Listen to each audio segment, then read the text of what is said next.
the Joan Quinn Profiles. As an editor for Andy Warhol's Interview, the Los Angeles Herald-Examiner, LA Style, and Detour magazines, Joan covered the social set, the Hollywood hotshots, the international art scene, the mysteries of food, the excitement of travel, and the fabulous world of fashion.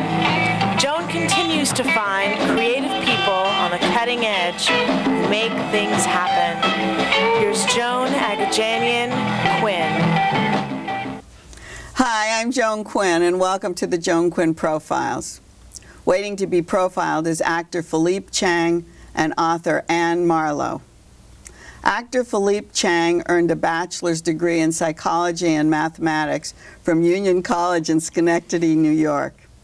His Chinese father and his Swedish mother are the stalwarts of a global family. What did they do, and how many people are involved in this family of yours? Well, my dad's a college professor, upstate New York at Union College, and my mom, well, she used to be an airline stewardess for the now defunct Pan Am Airlines. So that was quite a while ago. Yeah, that was quite a while ago, and they met on an airplane, actually. They did? Kind of romantic, I suppose, and they settled down here, actually on the East Coast. And 4 kids later? And 4 kids later, yes, and here we are. And what kind of careers are involved here? Your sisters and...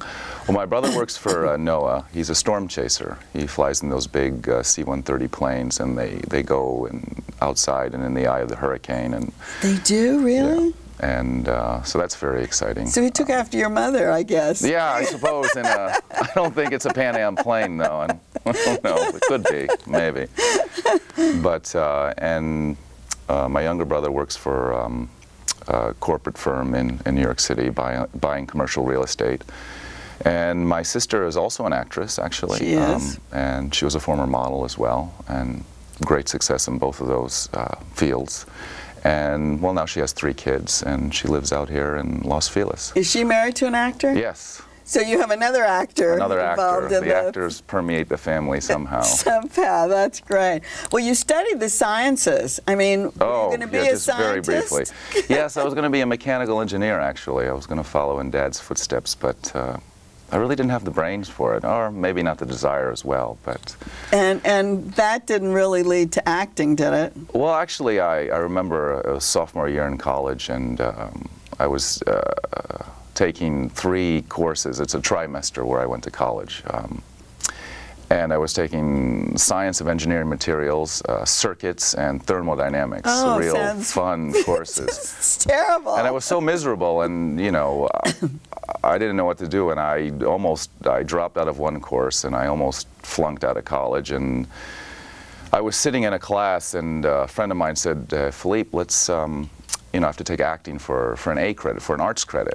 He goes, "But I don't want to take it by myself." And I said, "Okay, well, I'll try it," because I've always wanted to try it, but I was just too afraid to take the initial leap. And so I did it, and I remember the first scene we did in class, and after that, the acting teacher, the drama teacher, is also the director of the theater at the school, and he asked me to audition for a part in the play, and I did, and that was all she wrote. That was it? That was at Union College? It was right under your nose, and you didn't realize it? Right under my nose. So did you continue studying there in the Yes, I decided department? to just, you know, finish out college and get my college degree, and I did as much drama as I could there. And then after that, I moved to New York City. And you emphasized in your work, I guess, the classics. How did that come about? Your interest in well, that? To be quite honest with you, when I was in New York, I was having trouble finding work as an actor, sticking with contemporary pieces, and you know, more particularly film and television. And they didn't really. I mean, it's changing now, but multiracial casting was not something that was done. Do you think that was a problem, or was it because you were too tall, or were there other things involved? Well, I definitely stood out, and they didn't really know where to put me. I see. So, and then I just kind of fell upon Shakespeare, and so his characters could be tall and And oh yes, it could be anything. they could have painted faces. Painted faces. Anything. 3 legs. Well, maybe not. But the thing is, it's very difficult reading. It takes a lot of understanding, and you had to tackle this in a different way, probably. I mean, had you studied them in college? No, I never really did study them. But after my first experience in the Shakespeare, I decided to study more. So I actually went to London and studied at the Central School of Speech and Drama for a little bit. So that must have been helpful then. Oh yes, I mean. They show you how to break things down and what to look for. The language, the iambic pentameter. There's a lot of things involved. Like all classics of all things, you know, you learn the structure of it, and then you go from there. And you need a great memory, don't you? I mean, it can't be rote. No, I guess you do need a good memory, but you know, if you have the lines make sense to you and you personalize them, you know, they make sense, and you're just telling a story, basically. Does it matter to you? You've been in a lot of Shakespearean dramas. You've been in a lot of the classics. Does it matter who's directing you? Does that change? Oh, it's tremendously important who the director is, of course, because they have the final vision, and you know, they're guiding you, basically. It's like if you have a play and all the actors, you're like on a ship and they're steering it. But do they know the work? I mean, do you feel like you know the work better than they do sometime, and they're approaching it from a different point of view? You know, I think ideally you'd want to know the work just as much as they do, but I think it's better if they must know the work, because it's their vision that they're crafting and you're just in it. So you played in Othello here at the Lillian Theater in Hollywood. What did you bring to that, and how did the director change your thinking? Well, I brought me to it, actually. So, and how did that, well, actually in the Othello, I started out as Cassio, and then the original Othello left, and then I stepped into the role. So I had 2 weeks to learn the part of Othello, and that was a monumental task. Well, that's what I was wondering, because if you know it all, you still don't know all the vocabulary for each actor, do you? I mean, even though you know the play so well. Yeah, but you know, if you know the play well, you know where each character's coming from and what they stand for and what they, you know, need. You played off-Broadway. You did Macbeth and Richard II, and those are small stages. Here you're working on Hamlet on a very small stage at the Stella Adler Theater. How do those stages compare for you? You know, it's a theater, and when you're in the theater, it doesn't really matter how big the stage is, as long as you have a place to perform and good people to work with. Yes, I believe so. You don't need more room for a sword match, or? Oh well, yes. I mean, there are certain restrictions that you need, of course. Obviously, there's a sword fight in Hamlet, the very famous one between Laertes and Hamlet, and you need space to do that. But then you get a good fight choreographer, and you stage something accordingly and use the space accordingly, and then make it work. Tell us about that choreographer, because he's very famous. Oh, Tim Wesky, yes. He's trained, he's worked on countless movies and trained countless stars and actors, like Sir Ben Kingsley, and I mean, just to name one, but several others too. And then, did he teach you things that you didn't know? Oh, of course, yes? Of course. I mean, I've done some fighting before. I mean, in the Scottish play, that's Macbeth. We're not in a theater, so I can actually say that here. You can say, right? Macbeth, Macbeth, Macbeth. But, yeah, so I did Broadsword and Shield. I did a national tour of the Three Musketeers. It was a French-English. Oh, so you knew how to hold it. I mean, I know how to hold it. I know the positions, but it's, you know, you can really focus in on the detail with somebody that really knows the art of what they're doing, and that's what Tim did with us with the sword play. And did you practice together? Oh yeah, we actually. I mean, without him, or did he do the two people together? We initially started working with him at his studio in Burbank, and then he gave us the weapons, and we would practice on our own, and then we'd go back to him a couple times a week at least, and then just go over, and he'd break it down even further and get more specific about you know, the moves and the steps. We have the bottom pictures. They're both the same, but is that a part of what you were talking about? Yeah, well, that's, I think we're about to do one of our three duels in the play, but yes, that's me and Laertes. Squaring off. Squaring off. And the top picture? The top is the beginning of the play. That's before I found out that my father was murdered by my uncle, and it's just, the world seems just so dead to me that I can't take it anymore. Who's there with you? Nigel Gore, he plays Claudius, my uncle, and Lolly Ward. She plays Gertrude, my mother. Is this a different kind of a production than you've been in? Oh, it's very different. I think this is a Hamlet that no one's really seen before. Tell us why. Is it about the costuming, or? Well, just the way it's set up. It's almost it's like Brecht meets Shakespeare, kind of. We break the fourth wall on so many occasions in this play. In fact, when you start the play, the fourth wall is broken because we have audience members actually sitting on stage and then bleeding into the back seats. Oh, you do? So we incorporate them into the actual play experience. And yeah, and all the actors are basically on stage for the whole production, with the exception of Laertes when he goes to France in the beginning and when they send me to England. Oh, you know. So you're moving, you're interacting with your audience, actually. And we're yes, with the audience, and speaking about other characters when they're actually there on the stage. So it's quite an experience, and it's... Whose vision was that? Eric Tucker, the director. That's a fabulous way to look at it, isn't it? What about the costuming? Is it extreme? No, not too extreme. It really goes with the set, and Eric designed a set as well, which I think is just a work of art. More contemporary? More contemporary, actually. That's what I was saying. It's very hip, fast, furious, you know, moving like a freight train type of production. It's really wonderful. And so one of your lines when you come to find out something, tell us something. One of my lines when? On stage for us right now. Oh, that this too solid flesh would melt, thaw, and resolve itself into a dew. Or that the everlasting had not fixed his cannon against self-slaughter. Oh, God, God, how weary, stale, flat, and unprofitable seem to me all the uses of this world. Oh, fabulous. Wow, that's not me. Yes, come see me in the show. I'll show you something. It is something. And everybody else, too. Thank you so much, Philippe Chang. And thanks for watching this part of the Joan Quinn Profiles. We'll be right back with Ann Marlowe.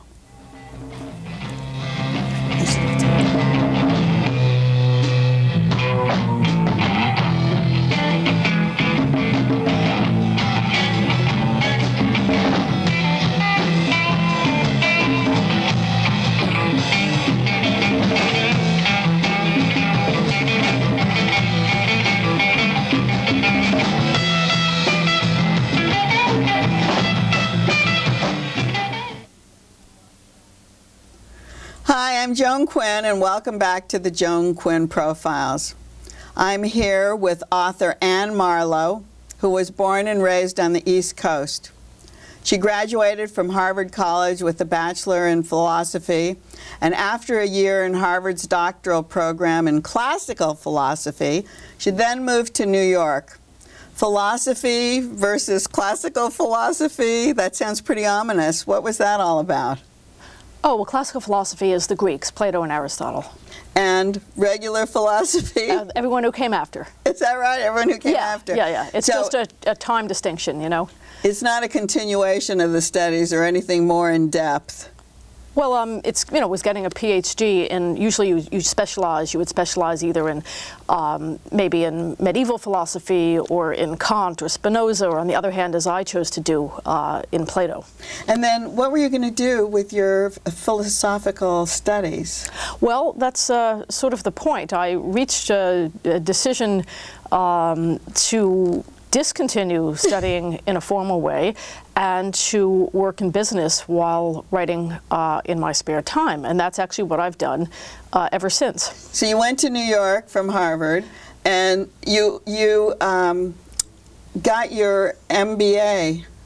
Yeah, well, I first went to New York to work. I worked on Wall Street for 2 years as a financial analyst at a major investment bank, and then I got Just out of college like that? Pardon me? Just out of college? Well, that is what to do? But no, those jobs are intended for recent college graduates. It's a very standard program, just like, a training program that you enter. And I did what many other people did and entered that program. And then after 2 years, did what you're also intended to do, which is to go to business school, and I got an MBA in finance. The more interesting question is how I went from that to what I do now, which is being a headhunter for tax and pension lawyers. This is really strange, because I was thinking the MBA in finance is not a stepping stone to writing, and yet you went into journalism, you were writing for different magazines, but now you're telling me you were a headhunter. Well, I was an M, and at the same time I've also been publishing in different magazines, including the LA Weekly here, for many years, dating back to the early 90s. Salon, the New York Observer, New York Post, used to write a lot for the Village Voice. How did you get started doing that, and what was your focus? I actually started writing about, I guess what you'd call cultural criticism, and branched out into rock criticism, because I really enjoyed rock music and became involved with the New York rock underground in the late 80s and early 90s. Oh, I see. So you were writing about that. You were still working, and these short pieces were always in the magazines or newspapers that you talked about. Then you wrote your first book. How did the first book come into? What part did it fit into? Well, that emerged from an article I wrote for the Village Voice, which became a cover story and got a lot of attention, and that was about heroin. And it was a first-person confessional sort of piece about essentially how one could be a middle-class heroin user, a non-dysfunctional heroin user. And the storm of controversy that erupted over that article was such that I thought I should make it into a book. And eventually I did that. And what was it focused on one person, the Village Voice piece? Well, it was first person. I wrote it about my own life and experiences. I discussed some friends and their experiences as well, but primarily it was a first person, this is what my experience of the drug was like, this is how it has fit into my life, these are the negatives and these are the positives. That was the article? Correct, yeah. Then the book, Heroin, from A to Z, you must have gone through, and did you interview people, or was A to Z just you? No, neither. The book is a false dictionary. That's where the A to Z comes from, and it's 130 short passages which discuss different aspects of addiction, looking really at everything from how people who use hard drugs relate to their families, to how they relate to buying other things. And one of the more controversial things I said was that in many cases, hard drug use is a conscious choice and decision. It's not something that you fall into because the drug is too powerful. It's something that you choose and have to take responsibility for. Well, when you first started writing the article, were you a heroin user? Yes, I was. Oh, you were. So you didn't just start using heroin to write the article? Well, no, that would seem rather absurd. Well, it looked like the different I wrote about it because it was something that was a major presence in my life. It took me a while to realize that it was an overly large presence in my life. And how did you get started? Basically being around people who did it, you know. Because you were in the music, is that what it was, the music world? That's right. And so you started that way, and then you became an addict, obviously. No, I didn't become an addict. Oh, you don't? No, I wouldn't say I was an addict. I was an occasional user for many years and a daily user at some points in time, usually for just a few weeks at a time. Well, then how do you stop something like that? Surprisingly easily. That was another one of the controversial things I said in my book, that it's not nearly as bad as people make it out to be. And, you know, some people have said, well, that's because you weren't doing a lot of the drug. And I said, well, on the other hand, I know people who were. I know people who had enormously expensive and very dangerous habits who also quit relatively easily. Yeah. Oh, I see. I think it's more psychological than physical. That's interesting. You know, it's like having the flu. I mean, it's not something that would drive one to suicide. Would it be fair to say that that was almost a how-to book? No, not at all. No, it wasn't. No, no, no. The How to Stop Time is a philosophical idea. It's that using heroin and perhaps other hard drugs, I just don't know enough about them, is a way of arresting your own development. It's a way of staying a child in some ways. It's a way of failing to grow up. So any drug, any I drug wouldn't presume to speak for any drug because I haven't done every drug, but that was my experience of drugs. And that was another controversial thing I said, which was that people deliberately remain mired in heroin use because they are escaping something. They're escaping challenges and demands that most people who don't use drugs face and you know, go beyond. So, you did a lot of travel. Yes. After that or during that time? All through that. Yeah. All through that time. You speak many languages. I guess learning them as you've traveled? Yeah, I learned some in school. I learned French, ancient Greek, Latin I taught myself and then continued in school. German I taught myself but didn't really learn. And then I studied Italian, a little Spanish. I went back and studied Hebrew again, and then studied Farsi and Arabic. So did you actually could converse in Farsi and Arabic? Yeah, in Farsi I can converse. I did last night at a wonderful event down in Orange County, actually. Oh, how great. So out of those travels came your second book. Yes. Which is called The Book of Trouble, a romance by Ann Marlowe. It's a memoir, I assume. Yes, I'm a serial memoirist, I'm afraid. I'll tell you, as I started reading it, I didn't think it was a memoir. It's written, like, not continually on the page. I'm going to open one, just there. In the beginning, it's like the paragraphs are like many paragraphs, very divided along the way. What was that style and how did you come about that? Well, it's a bit novelistic, I guess. My editor is primarily an editor of novels and fiction. I felt like that. Well, I think that she had a hand in that, and also the idea was I have always liked to break thoughts up into smaller units so that people have some time to spend with them. I see. And to decide if they agree or challenge them or whatever.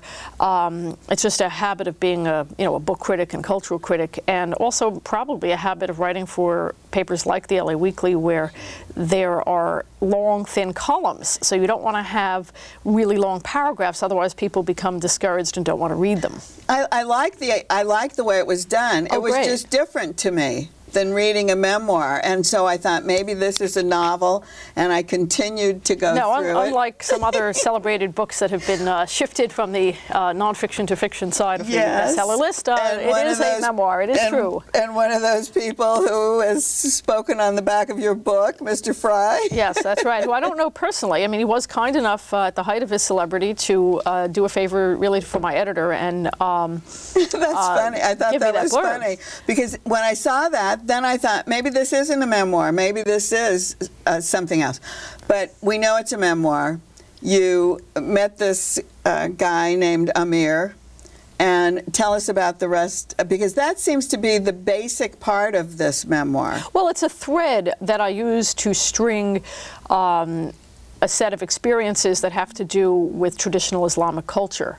And so it's really that period of your time when you were traveling to Afghanistan. I had made 2 trips by the time I wrote the book, and then I made 2 more, and I'm going back for my 5th trip in 2 weeks. And you get along very well. Do you wear a chador? What do you? Well, I do wear a headscarf there. The main problem I have is not the headscarf, but the bulky other clothes you have to wear. You know, a long skirt over trousers. What do you call that? Because warm. You've listed it. You have a glossary in the back, which is great, I think. Well, that's what more and more Afghan women are wearing, and this is kind of an Indian cultural influence, is shalwar kameez. Oh, shalwar kameez, yes. Which is actually not you know, uncomfortable to wear. I mean, it's very adapted to that climate. But when I first started going there, women were wearing more just like a long skirt with some kind of coat or long sweater over it, and then trousers, which were often a heavy material under that. And in the spring or summer, it gets really warm. Yes. In the winter, you're glad for all of those layers because houses aren't heated. And you keep them on all the time, even when you're in someone's house. Well, you keep them on. You keep the headscarf on. I didn't wear what's called a burqa, but is really called a chadri. Women who do wear those would take that off within the house. That's only for the street. I see. So you went to Iraq, you went to Afghanistan. Did you find those women very similar? No, actually the women in the two societies are very, very different. The society in Iraq was one which I recognized and which was perhaps deceptively similar to my own background. I mean, I always thought of the Iraqis as very similar to Jews. I'm Jewish, and we're all Semites, and the Iraqis tend to value education a lot. They're very verbal, very orientated to reading and writing, very highly educated often. They have the highest per capita rate of PhD attainment in the Middle East. But it doesn't then, religion doesn't come in, doesn't make a string where there's similarities. It doesn't, because the Iraqis that I spent most of my time with were either secular or, if they were religious in an entirely different way than the Afghans I knew. And I guess because my experience of Afghan families is really limited to one extended family, it's difficult, in one region, it's very difficult to generalize. But in Afghanistan, religion is not very cerebral. It's emotional.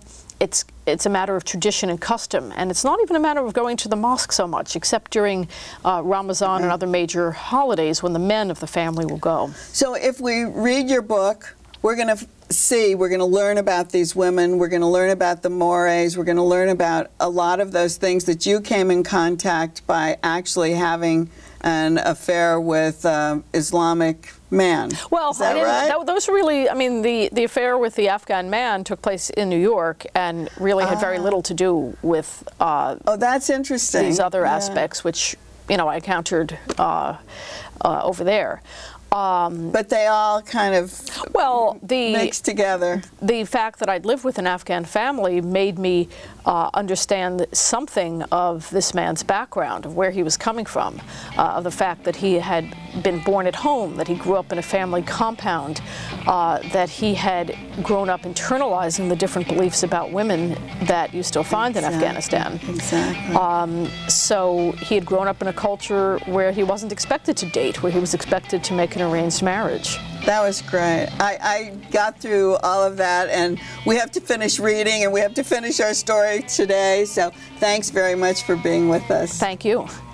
Keep writing, 777 South Figueroa, 44th floor, 90017. Bye.